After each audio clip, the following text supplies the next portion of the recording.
going on? Soggy here.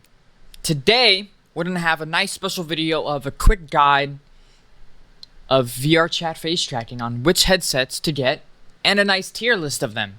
So we got the Wondershare Aero, Vive XR Elite, Vive Focus Vision, Vive Pro I, Pimax Crystal, Pimax Crystal Super, Bitstream Beyond 2E, and the Quest Pro. So let's get right into it. Alright, so first is the most common VR face tracked headset. If someone has face tracking, 80% of the time they're gonna have a Quest Pro. I even have one. Now, Quest Pro is a nice, easy, cheap headset that you can get for face tracking. It has face and eye tracking, which is kind of rare for VR headsets. So some only have eye tracking. You have to add an add-on tracker to them. Now, for this headset, you can buy it on Amazon, maybe for like $700 now, new, or you can get it on eBay or Facebook Marketplace for cheap, maybe for like $500 or $600. But the specs is very equivalent to the price. You get QLED, 90 Hertz. The resolution is 1800 by 1920, which is, I think, probably the lowest on this tier list. But for the price, it's alright. And you only get 106 horizontal FOV. So the specs are not. Also, you get pancake lenses, which is actually pretty good. So the specs on this is not that good. And it's mostly just wireless. You don't want to use this wired. It's horrible wired. There's really no point. Just use it wireless. But make sure you have a Wi-Fi router and you'll be good. But it's not a right headset. So for the amount of people that use this, and maybe for the reliability, I'm probably going to put it in A. It's not the best. It's not the worst. Has pretty good face tracking. It doesn't have ton tracking from left to right. It only has in and out. And the eye tracking only looks on where you're looking. Has eyebrow tracking too.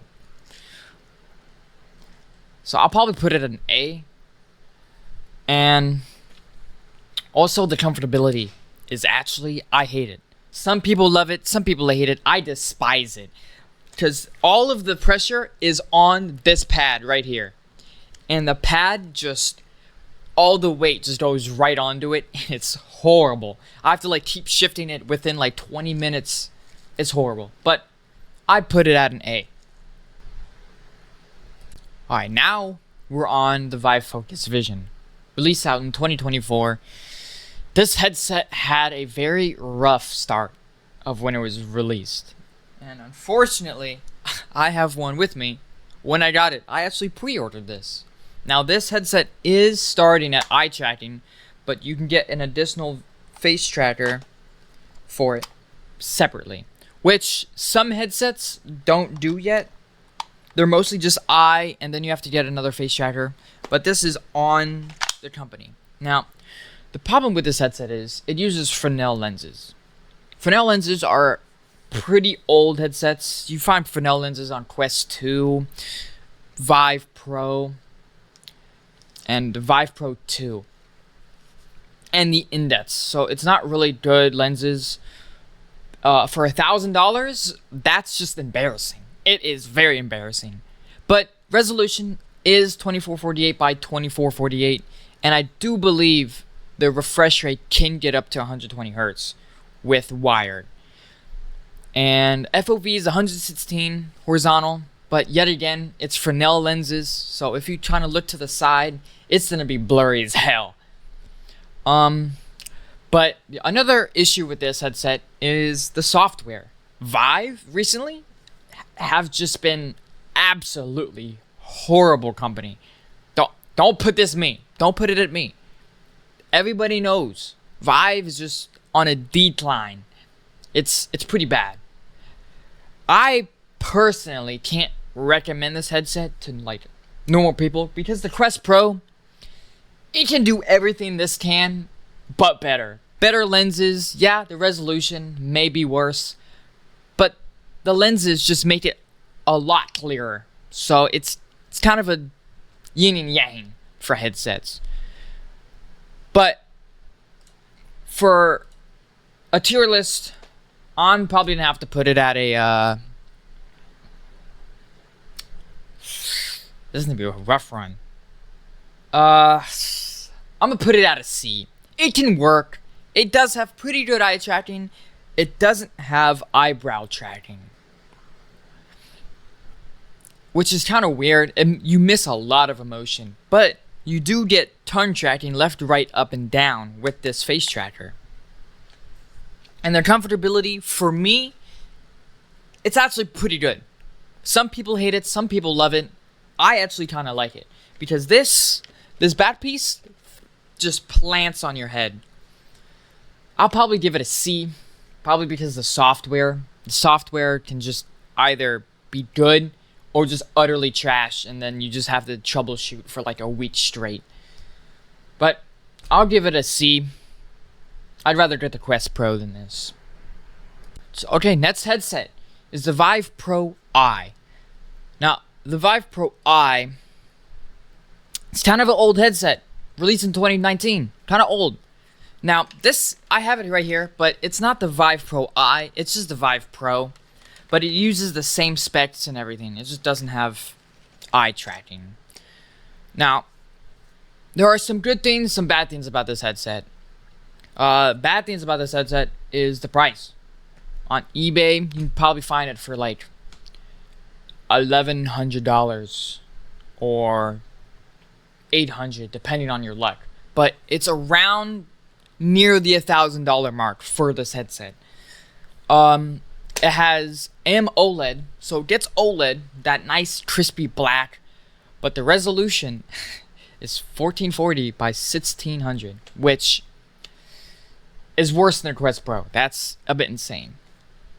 But you do get OLED, so it's kind of a yet again a yin and yang. And the FOV is not all that well, 98. Wow. But the main point on why people get this headset is the eye tracking and the face tracking you put on there.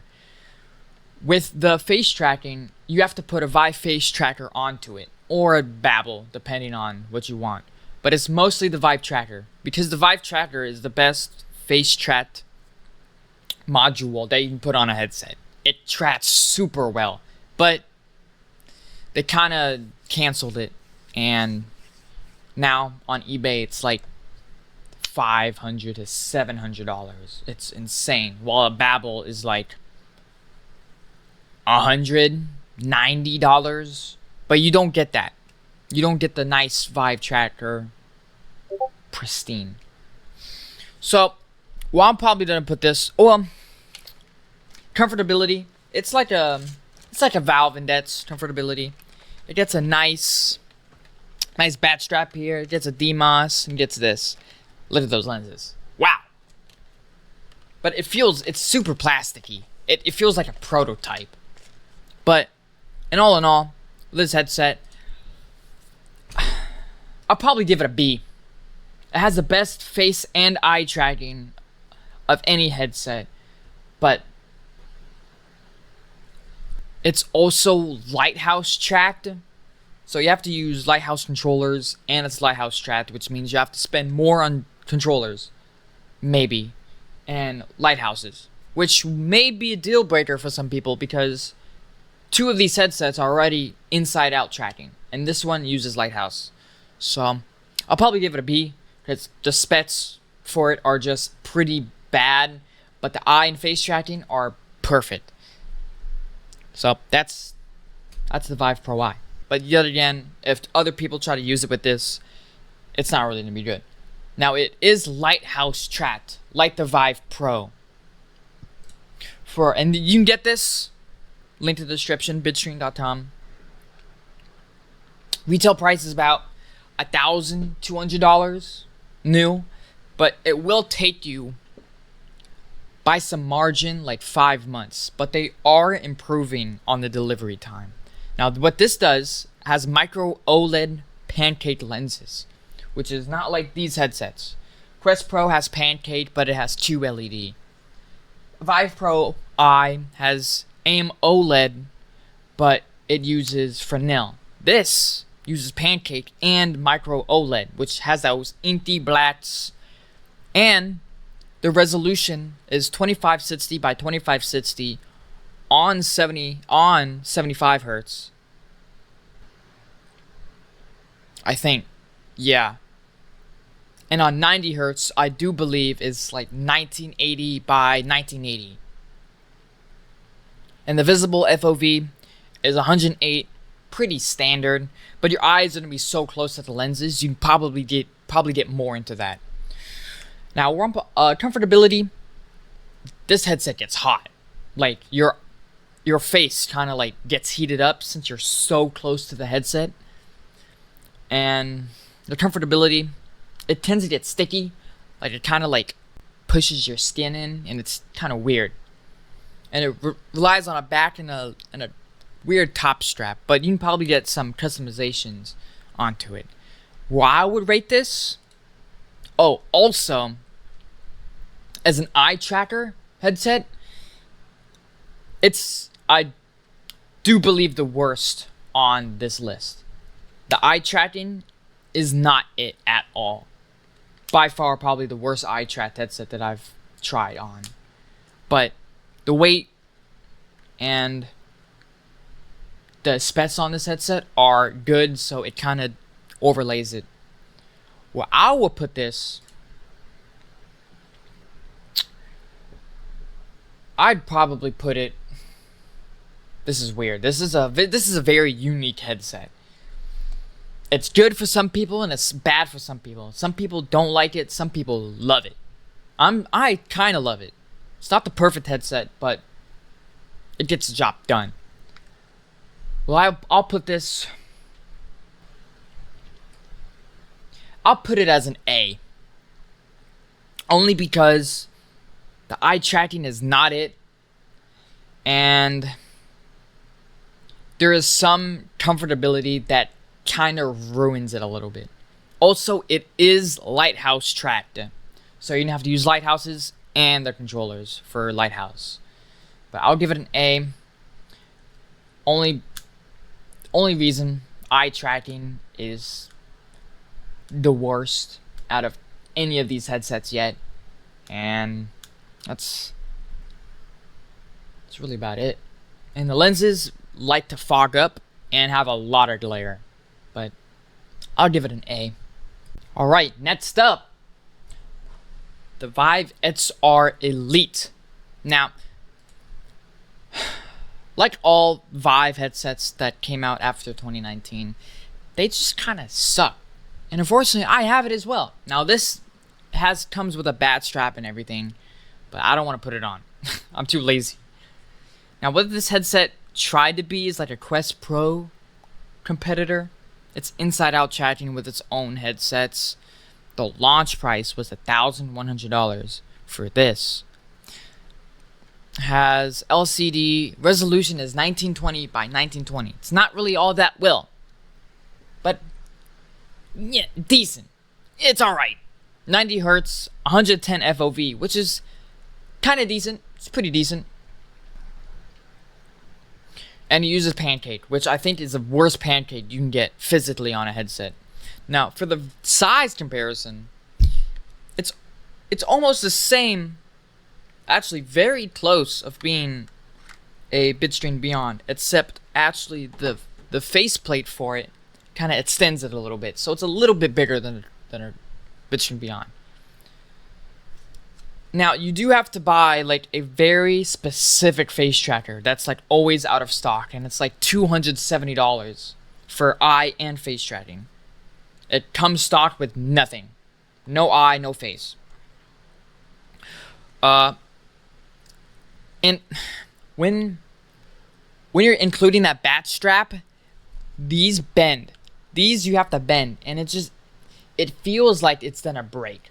I've seen like multiple people have this headset, and these sides tend to snap. And it just feels like plastic, very cheap plastic on the side. Like that, I hate that. It does not feel right stretching plastic like that. Now, alright, next up is the Varsho Aero, which is this headset right here. Now, this headset, it's a bit of a weird one. I think you can only get it through like eBay and such, and maybe Facebook Marketplace, for about maybe like $600-$700. It uses aspherical lenses, which are heavy, expensive, but I think they're the best lenses that you can get on any headset. Uses mini LED displays, 150 nits for brightness, and 2880 by 2720 per eye, which is actually pretty decent. 90 hertz, and the visible FOV is 102, which is not really good for aspherical lenses. Now, this headset is heavy. It does need lighthouse tracking, and you do need separate lighthouse controllers since it doesn't come with any. But this does, I do believe it does come with eye tracking, which is right here. What? Nope, that's not it. Sorry. What? It does come with eye tracking. So you do need to put on a separate face tracker like Babbel or the Vive facial tracker. I personally don't have this headset because I feel like it's not really an upgrade for me. But if you have lighthouses, if you're coming from like a Vive Pro or Vive Pro 2 and you want like a face tracked headset, this could be an alternative, because you probably already have the lighthouses, you probably already have the controllers, you just need a beefier headset. And for the price for a lighthouse face tracked headset, you can probably get this. It's not the most common, but it's pretty decent. Now, I can't say much about this headset because I don't have it in my hands, but I would probably give it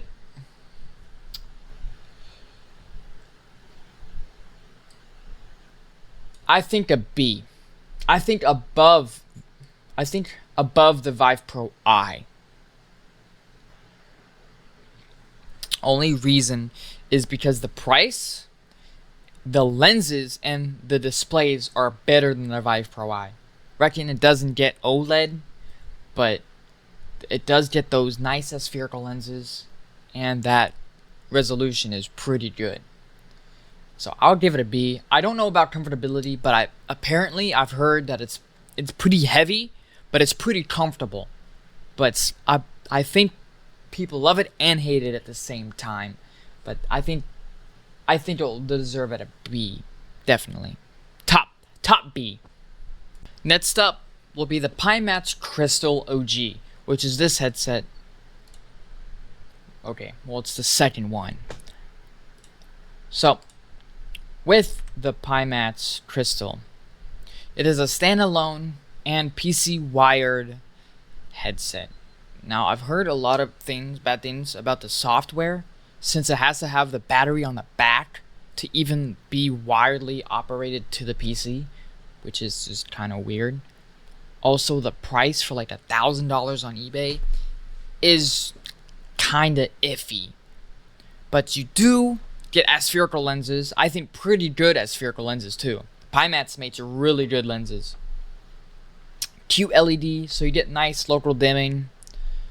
Pretty bright brightness because of the aspherical lenses and how light transfers in between them. Resolution is 2880 by 2880. You do get 120 hertz refresh rate, which is pretty good. And the visible FOV of 110 and 120 diagonal, which is pretty decent. Now, I don't really have this headset, but it does come with eye tracking, so you didn't have to put another a face tracker onto it. But I do believe you can put a lighthouse faceplate onto it if it's ever in stock. Onto it, so you can have lighthouse capability. I don't have it, of course, but I've heard it's pretty decent if you can get the software running up and get going into it. But so I'm gonna put this headset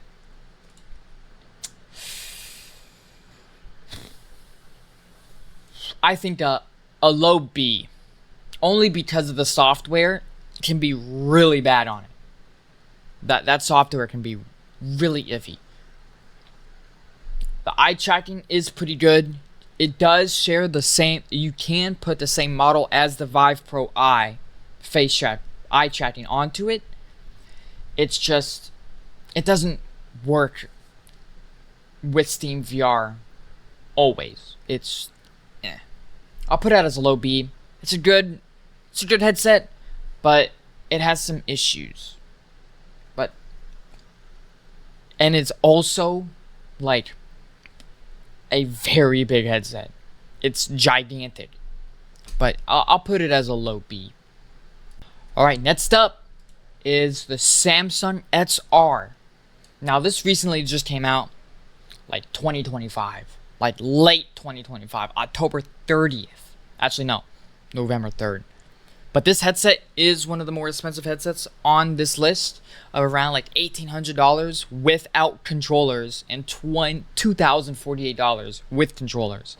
It does get pancake lenses, micro OLED, Sony micro OLED, which is the best micro OLED, probably the best displays for OLED you can probably get right now. 3552 by 3840, which is insane. 90 hertz, 109 horizontal. Now what this basically is, it's just a better Quest Pro. It shares most of the same design as the Quest Pro. Like if you take a look at it,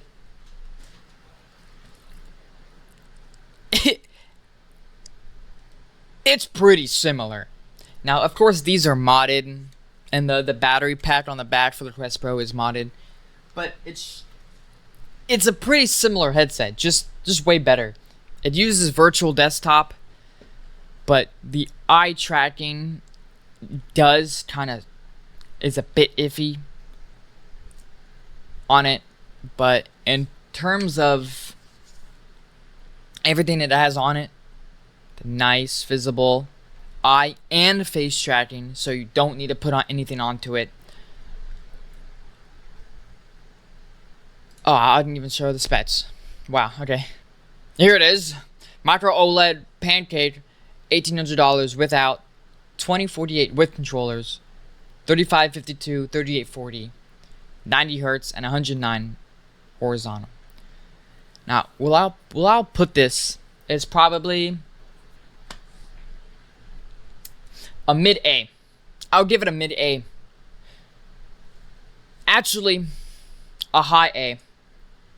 Probably because, in all, it's just a way better Quest Pro. But it does share some issues, like virtual desktop color is only 8-bit, so the colors look super fainted, and the eye tracking is not really good. Of course, it's mostly a software thing, so it'll probably get up to there, but I'll give it probably like an A+.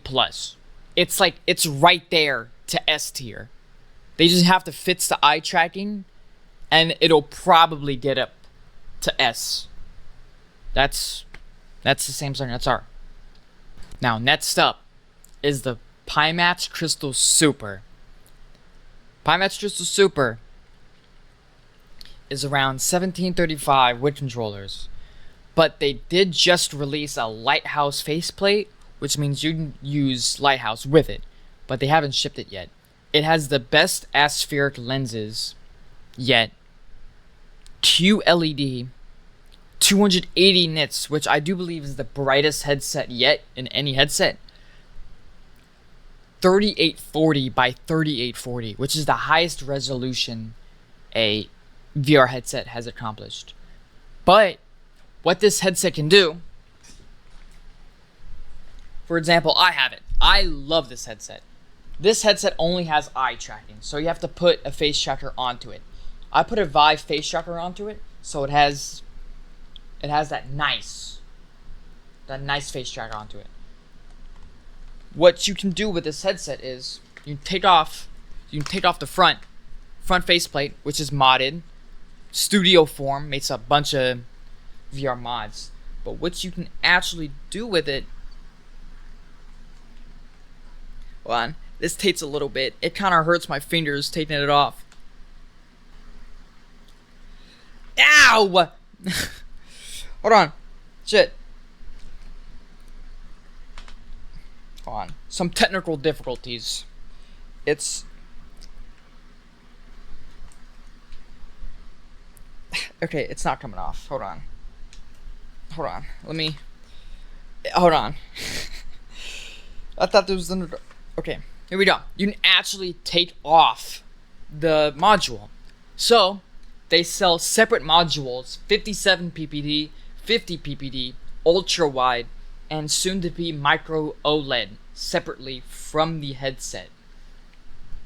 Now, this is the only headset that does it currently, and that's what I like about it.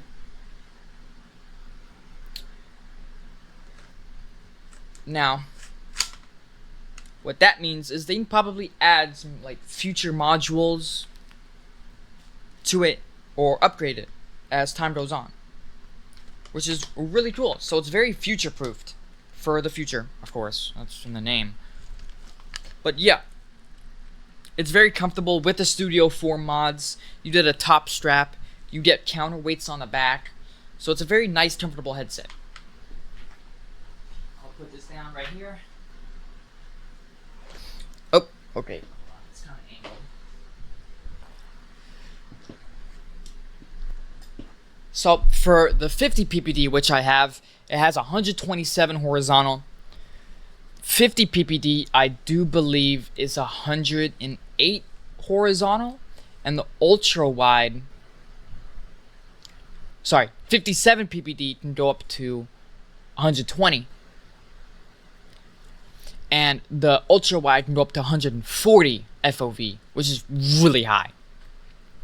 Now, what this headset also can do is put the Vive Pro I model onto it, which is this headset right here, which has the best face track eye track model of any headset yet. Now, it is a bit pricey. It is only wired to a PC. Like, you do need like a really good computer to run this like with good capability. And it does come soon with micro OLED, which is those same displays as on the Samsung XR, which is, I do believe, 3552 by 3840 on micro OLED. But it does swap it to pancake lenses, which is, I'd say, worse than aspheric. But where I'll put this is definitely an S. It's very future-proofed. It's a really good headset. You can change out to which one you like. The only downside is you need a really good PC, and to make it a little bit better, have lighthouse tracking added onto it with the faceplate that's coming out. But I think this is my tier list for, I do believe, the most common headsets in VR chat. Ranking down from these, out of my experience and what I've seen. Of course, many people will change this tier list, but this one is mine, and I think this is the right way. But thank you again for tuning in, and if you have any questions, ask me, and I can try to get you some sources if you need. But thank you. Have a nice morning, afternoon, weekend, day, night, whatever world or time zone you're at. Shit, even Mercury or something. Venus, Mars, any. So, have a good day.